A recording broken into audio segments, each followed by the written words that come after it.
গরুর মাংস রান্না করেছি, সাথে আছে নলি।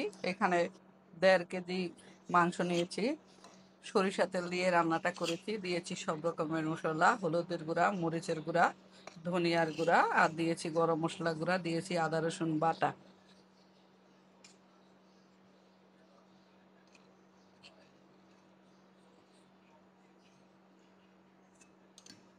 কিভাবে রান্নাটা করলাম, রান্নাটা আপনাদের সাথে শেয়ার করব।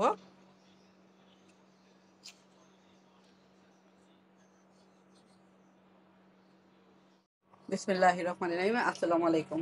গরুর মাংস ভুনা করব, সব রকমের মশলা দিয়ে ম্যারিনেট করে রেখেছি।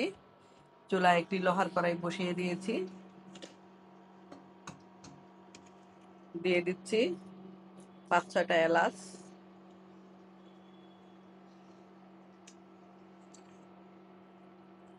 দিয়ে দিচ্ছি পেঁয়াজ। পেঁয়াজ গোল্ডেন ব্রাউন করে ভেজে নিব।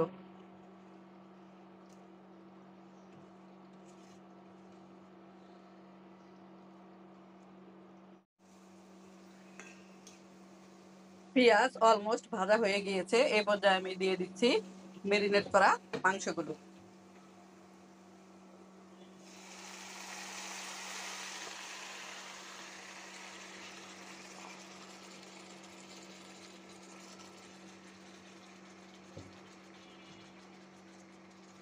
ঢাকনা দিয়ে ঢেকে নেড়ে চেড়ে কষিয়ে নিব।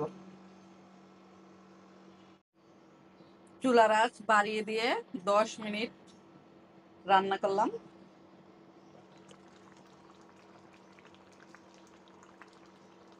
এখন আমি চুলার আঁচ কমিয়ে দিয়ে আরো 20 মিনিট রান্না করব।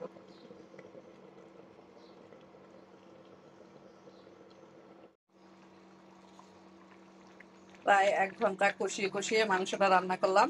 এখানে 1.5 কেজি মাংস আছে, সাথে আছে একটা নলি।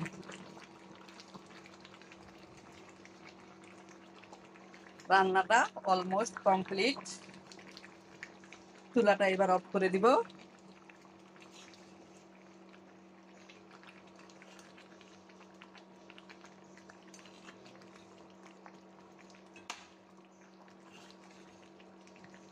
সবাই ভালো থাকবেন, সুস্থ থাকবেন। ফিরে আসবো নতুন কোনো রেসিপি নিয়ে। আল্লাহ হাফেজ। আসসালামু আলাইকুম।